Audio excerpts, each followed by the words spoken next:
Hey, welcome back to the Mark Moses Show. And joining me right now here on the Club 52 hotline to recap the national title game from Monday night. Great friend of mine. His name's Chris Graham of the Augusta Free Press. Hey, we've had him on all college basketball season. We'll wrap it up today. Chris, how you doing, man? I'm doing great. What'd you think of last night where Villanova just dominated Michigan for 40 minutes? Yeah, what a dud of an end to a tournament that up until the Final Four, it actually been pretty exciting. But, Villanova was that dominant. They won all 6 of their games by double digits, one of something like 4 or 5 teams that have done that in that modern era of the NCAA tournament. So, they were, I read this somewhere this morning. They were ranked either number 1 or number 2 in the KenPom.com efficiency rankings all season long. They deserved it. Credit to Villanova for finishing out what they started this year. I put this on Twitter last night, and I know you're not going to like this, but pound for pound from October, and you were just saying ranked 1 or 2, Villanova was the best team in the country, and Virginia was a fraud. I know you love the Cavaliers, and we hyped them all year. Villanova was the best team all season long. Would you agree or disagree with that? I would disagree with the all season long part. They were the best team, certainly from March, whatever the tournament started 15th on. Mm-hmm. They lost at home to St. John's. I don't think you can call anybody who lost at home to a team with a losing record. You have to use the word fraud at least for that game. I mean, Virginia only lost twice this year leading into the NCAA tournament. All 3 teams they lost to were tournament teams.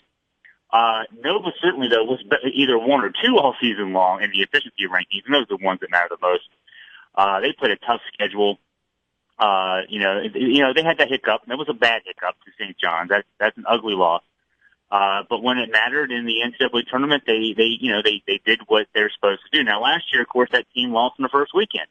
Season before that, they won the tournament. That shows how much of a crapshoot the NCAA tournament can be. This is a program that has won 2 of the last 3 championships, and last year was a 1 seed and lost on Sunday of the first weekend. So, the tournament is about matchups. They had some good matchups, and they took advantage of them. Last night, Michigan's a team that won the Big Ten championship.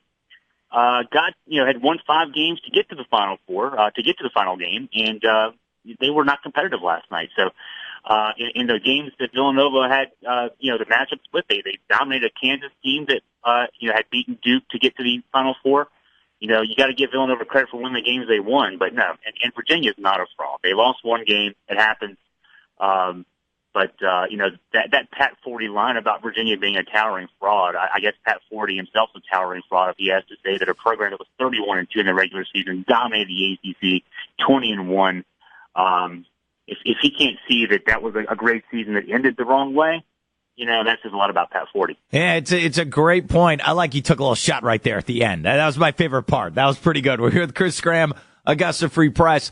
I look at runs of dominant teams in the tournament in maybe the last 25 years. There was no close game. I mean, they dominated every single one, winning by double figures, some of them by 20 points. And you were talking about the Kansas game. He dropped 95 points on Kansas. Kansas is not a scrub team. That is one of the great programs.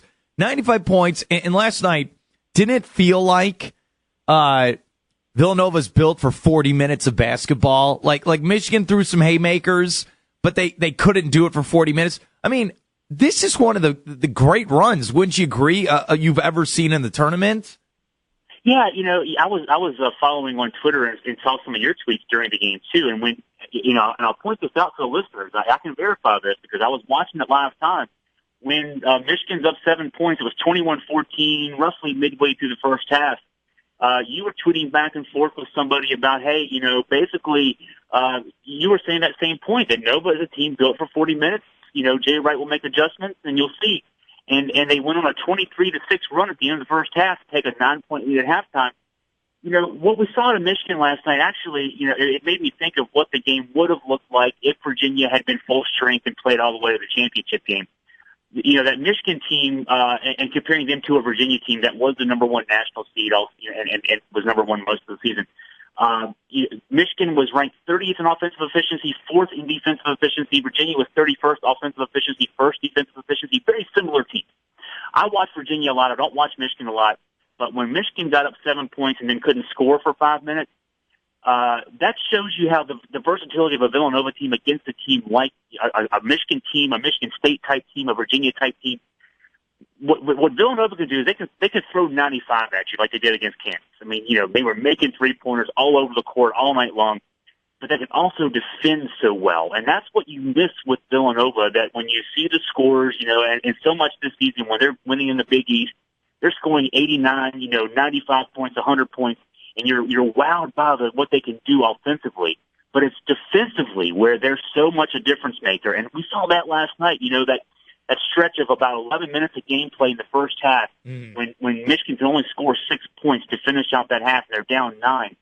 Even though it was only 9 points at halftime, it really felt like it was already over at the half because of what Villanova can do defensively. They're really underrated defensively. Ranked 11th in Ken Palm this year in defensive efficiency.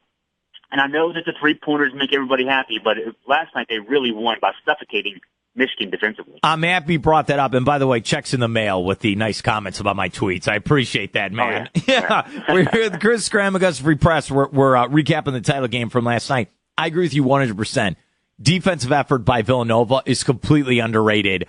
They completely make the adjustments, take away the lanes, because you saw this. Michigan was dribble penetrating to the rim the first 8 minutes of the game. Then they were exhausted after a while, trying to get to the rim, and they fell apart. Defense was phenomenal. It was great. They had nothing open. They got it done. And you're absolutely right as well from the standpoint of it was a 12-point lead. Didn't it, Chris? Didn't it feel like it was a 26-point lead when you look at this basketball game? Yeah, I think, Michigan had the ball to start the second half, scored on their first possession, and then Villanova went on a 7-0 run right after that to make it a 14-point game. And I think John Beilein called a timeout around 18 minutes to go second half. I'm yelling at the TV, you got to call timeout. You got to call timeout. It was already over by that point, though. It was only 14 points, but in the St. Louis at that stage, Villanova wasn't even shooting well. They had a 44-30 lead, 18 minutes to go in the game, and then they started shooting well. That's the scary thing about that Villanova team, the way they played in the tournament this year. They got hot at the right time, and what that speaks to is a veteran coach in Jay Wright, who, let's give him credit, and also kind of, for fans of schools like Virginia and some other schools that fell short this year, Jay Wright didn't get to a Final Four until his 15th season in 2009. Man. Then 3 years later, they had a losing record. Now, they've won 2 of the last 3 championships. That's a veteran coach who knows when to get his team ready. Okay, so what? We lost to St. John's back in February. That's a blip on the radar screen. We want to win games in March. And they were ready to go in March. They were healthy. Their legs were ready. And they played their best basketball when you're supposed to play your best basketball. That's the credit to a coach who knows when you're supposed to win games and what you do from November until mid-March to get ready to win games. He had them ready to go out there and do what they did, and that's one of the more dominating tournament performances we've seen in the last 20 years. What's interesting is they don't really have the star power. There's no one and done. There's no sexy name, not even like a Grayson Allen on this team. I mean, we know Brunson, he won Player of the Year, but didn't it feel like they didn't really have the star power you've seen with other great teams in college basketball? Well, even Brunson now, I think he was the only McDonald's All-American in the game last night, which is the least we've had since the 1979 title game. Larry Bird and Magic Johnson were in the 79 title game, and only Magic Johnson was a McDonald's All-American in that title game. So usually title games, yeah, they do have more star power.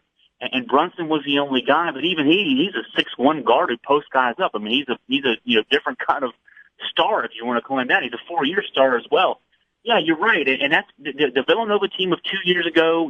Carolina played Villanova in that game 2 years ago. Carolina won the championship last year. These are the type teams that have 4-year guys. I know people think I'm talking about Carolina having 4-year guys, and yes, that's actually true. This year their best players on this year's team were guys who were in the game 2 years ago against Villanova, lost the game on the final shot 2 years ago. Joel Berry, the point guard, was back this year after being a star in that game 2 years ago, for example. Theo Pinson also played a big role in that game 2 years ago. He was a senior this year for Carolina this year. So what that says about college basketball is, yeah, we put so much attention on the one-and-done teams, the Kentuckys this year, Duke, last few years, Duke, Arizona this year. Those guys are talented players, but those teams have a hard time winning in crunch time with those guys because they're only there for a year. You saw Duke this year. There's no question Duke had the most talent of anybody in college basketball this year. But 4 of their starters and 5 of their top 6 guys, and they really only played 7 guys this year, were freshmen, and that's why they had to play zone defense, because you can't teach intricate man-to-man principle defense to a bunch of freshmen. So yeah, they're more talented, but they're not a better team. Whereas this Villanova team of the last 3 years, those guys are together. They've been together for 4 or even 5 years. You got redshirt seniors on these teams. And so as a result, they've been practicing, playing. They know each other as people. And that's why you see them last longer in the tournaments. And I think, to me, that's a good thing about college basketball. It's great. The one-and-done argument, we keep talking about how that's a scourge to the game. But when you come down to crunch time, the teams that win, at least the last few years, the teams that win are those teams that actually have the guys who stay there for 3, 4, or 5 years. And so I applaud Villanova. Actually, Michigan, too. Michigan's a type program the same way. They're not built around the one-and-done.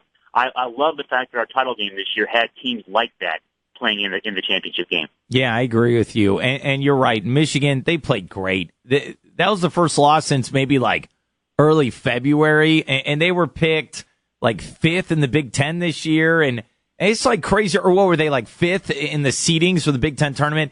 That's a great story. Yeah. But Villanova was just, they were such a well-oiled machine. They got it going. But here's the thing, buddy.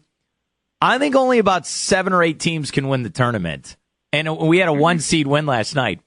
We make it like, the underdogs get a chance. Underdogs can't win. It's still the same schools. Let's see, UConn, Villanova, North Carolina, Duke, Kansas, Kentucky.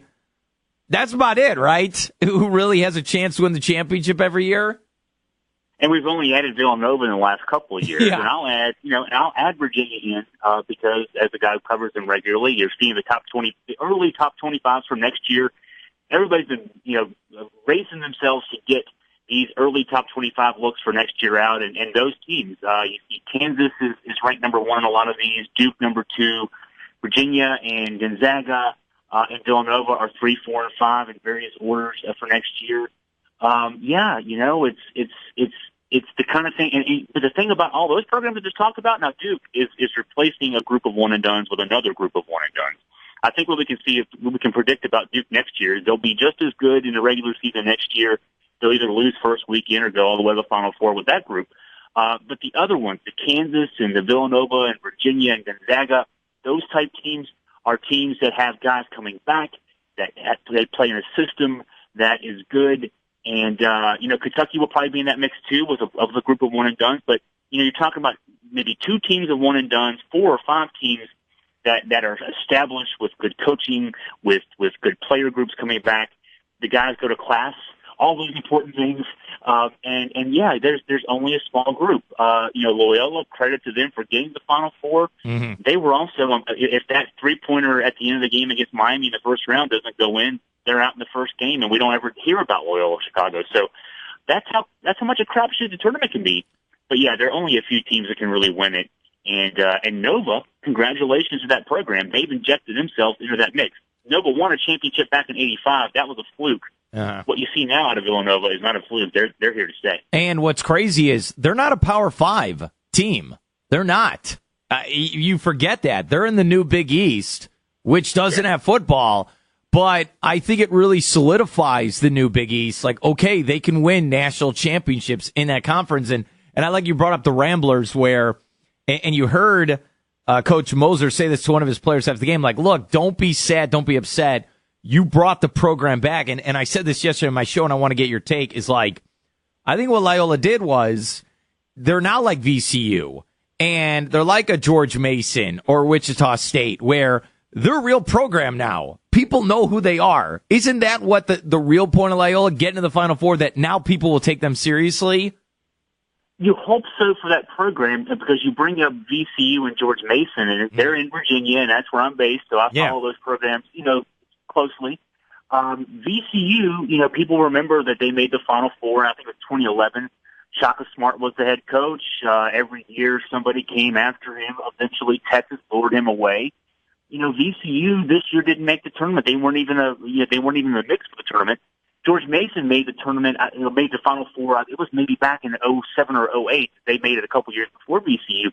Jim Larranaga was the coach. Every year somebody made a run for him. Eventually somebody got him. Miami got him. And Mason is an afterthought now. They're not even close to VCU level. And VCU this year was the first year VCU didn't make the tournament in a number of years. But, you feel like maybe their moment has passed.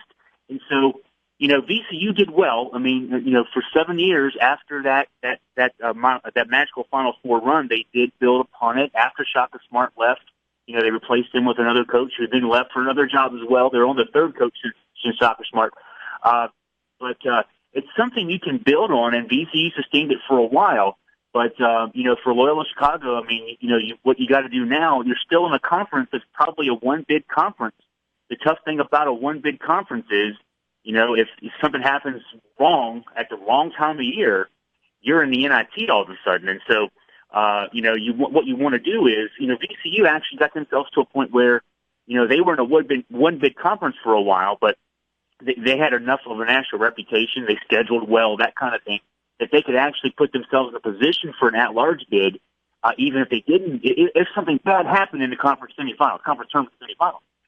And so they'll have to do some things. They'll have to schedule better, and that'll be tough because, hey, it's one thing to say, let's schedule Loyola Chicago.